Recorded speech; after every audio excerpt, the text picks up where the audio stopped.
मलाई सर बढुवा गरिदिनु पर्यो भने चाहिँ नआउनु है मेरोमा चाहिँ, यो चाहिँ बन्द है। मलाई सर अनि त्यो नाकामा चाहिँ मलाई राख्नु पर्यो सरवाह गरिदिनु पर्यो भने फेरि नआउनु मेरोमा, स्पेसली नाकाहरूमा। यो पनि मेरो ठाउँमा नआउनु होला, किनभने त्यहाँ चाहिँ सरवाह हुँदैन, तपाईँ अर्कै ठाउँमा सरवाह हुन्छ डेफिनेटली चाहिँ हो। त्यो भयो भने चाहिँ है यो हामीले सिस्टम अनुसारमा हामीले यसको प्लानिङ गरेका छौँ सरवाह बढाएको कुराहरूमा। त्यही भएर तपाईँले अबदेखि ढोका ढकढक्न कसैको ढोका ढकढक्नु पर्दैन। तपाईँ मेरो ढोका ढकढक्न आउनुहुन्छ भने मेरोमा चाहिँ ढोका ढकढक्दाखेरि सर मलाई समस्या पऱ्यो मात्र भनेर भन्दिनु, यति मात्रै भन्दिनु। म तपाईँको हरेक प्रहरीको लागि म तपाईँको आफ्नै समस्या जस्तो बुझेर म कुद्नेवाला छु, लिन्छु र म त्यसलाई समाधान गर्न भरपुर प्रयास पनि गर्नेवाला छु। धेरै अप्ठ्यारो नमान्नु, मसँग अप्ठ्यारो मान्नुपर्ने जरुरत छैन। निर्धक्क भएर मसँग तपाईँ कुरा गर्न आउनु सक्नुहुन्छ।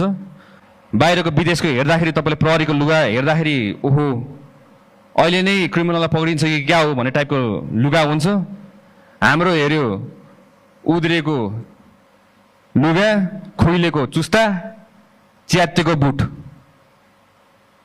We are going to change this, we will be changing this. यसलाई पनि परिवर्तन गर्छौँ हामीले। यसलाई पनि हामीले के गर्छौँ भन्दाखेरि चाहिँ राम्रोसित पुलिसलाई हेर्दाखेरि त्यो छुट्टै लेभलको रेस्पेक्ट आओस्।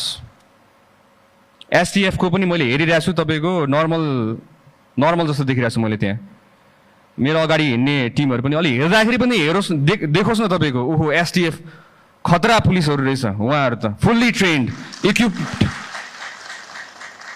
दङ्गा नियन्त्रण गर्न जाँदाखेरि दुईटा हात दिएर पठान्छ। कसरी गर्ने दङ्गा नियन्त्रण? तर दुईटा हातले आन्दोलन रोक्न सकिँदैन हजुर।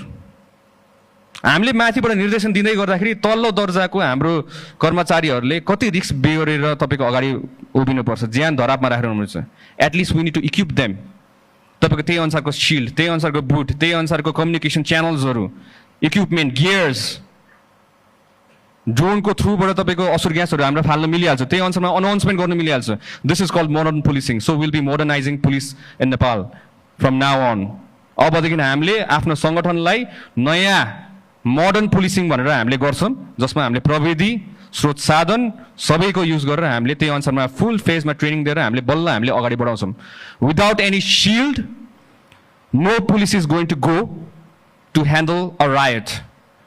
कुनै आन्दोलन हुँदैछ भने सिल्ड बिना र फुल गियर इक्विप बिना कुनै सिपाहीलाई अगाडि नबढाउनु हुन्न। म हार्दिक अनुरोध गर्दछु हाम्रो आइजिपी साहब र विभिन्न हाम्रो अधिकृत ज्यूहरूलाई पनि।